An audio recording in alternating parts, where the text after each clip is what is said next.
কুল্লু নাফসিন যায়িকাতুল মউত।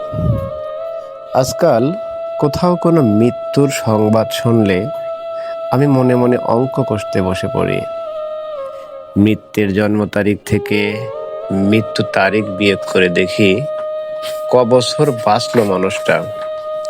তারপর বিয়োগফল থেকে নিজের বর্তমান বয়স বিয়োগ করে দেখি মৃত্যুকালীন বয়স পেয়ে পৌঁছাইতে আমার কত দূর বাকি। ঠিক তখনই দূরবর্তী মসজিদের মাইকে আরো একটি মৃত্যুর সংবাদ ভেসে আসে। হয়তো এমন কেউ যার বয়স আমার বয়সের অর্ধেক কিংবা তার চেয়েও কম।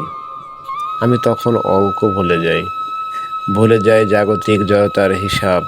ভাবতে থাকি যে কোনো মূল্যেই হোক বয়স না মানা মৃত্যুর সাথে গড়ে তুলব ভাব।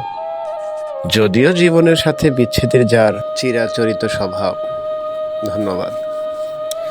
লেখাটি লিখছেন কবি সালমান হাবিব, কণ্ঠে আমি মোহাম্মদ সুমন আহমেদ।